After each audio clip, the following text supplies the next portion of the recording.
संघ की बेला चलते ही रहती है क्या?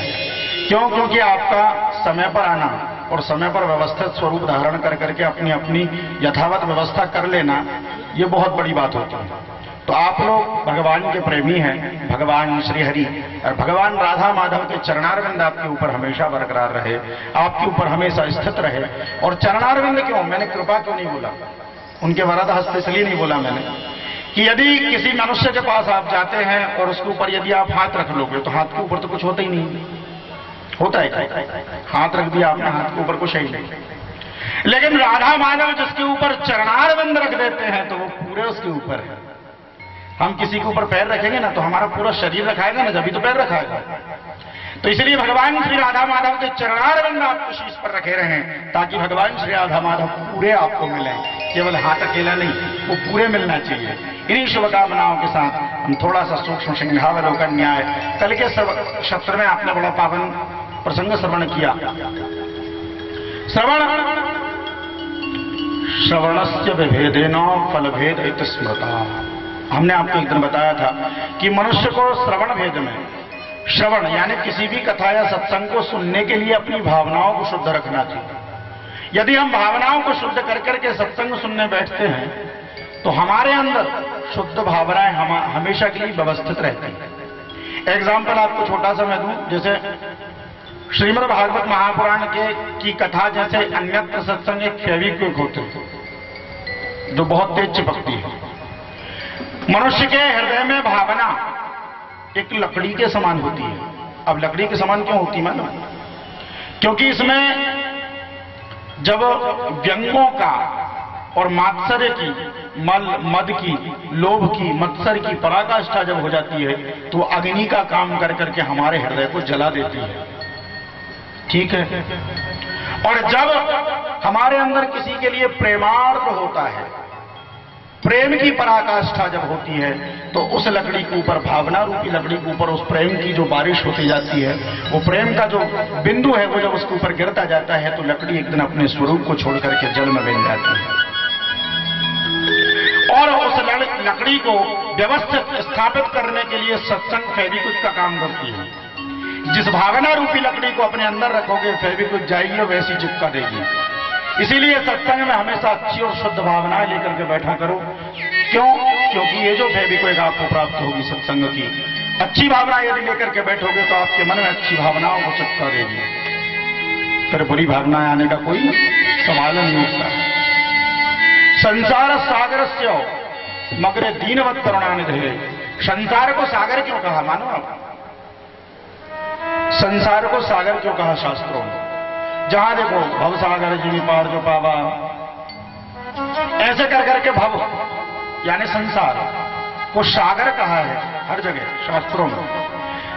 इस संसार को सागर ही क्यों कहा मानो आपको? एक बहुत अच्छी चीज बताऊंगा। जगन्नाथपुरी गए हैं कोई? समुद्र देखा? किन किन ने देखा है? समुद्र का दर्शन किया ना? अब समुद्र आप गए होंगे और समुद्र पे जाने के बाद, सागर महाराज के तट पर खड़े होने के बाद यदि आपको प्यास लगे है तो क्या तुम पानी पी सकते हो? समुद्र के जल से प्यास बुझ सकती है? नहीं बुझ सकती ना, केवल वो तो नल के शुद्ध किसी मीठे जल से ही बुझेगी। समंदर के पास जल की कोई पराकाष्ठा नहीं है, अथाह जल है, लेकिन आवश्यकता वाला मनुष्य एक चुल्लू जल भी उस समुद्र में से नहीं पी सकता। जल बहुत है लेकिन आवश्यकता जिसको हो, जो प्यासा हो, वो एक बूंद जल से अपनी प्यास नहीं बुझा सकता समुद्र के पास इतना जल होने के बाद। इसीलिए संसार में सारे पदार्थ उस सागर की तरह हैं, लेकिन तुम अपने मन की शांति इन सुविधाओं से कभी भी नहीं बुझा सकते।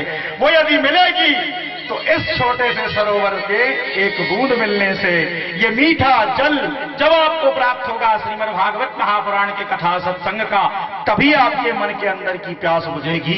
ये संसार सागर में घूमते रहो, कभी प्यास बुझने ही नहीं है, केवल दर्शन करते रहना। इसलिए संसार सागरे मगनम दीनवत करुणानिधे है। अस्यर्था कि मैं इस संसार सागर में डूब रहा हूं दीनों की तरह, और हे करुणानिधि मेरे ऊपर दया दृष्टि कीजिए। असारे संसारे विषय विष संगा कुल धिया क्षणार्धम क्षेमार्धम पिबत सुख गाथा तुलसुधाम इत्यर्था।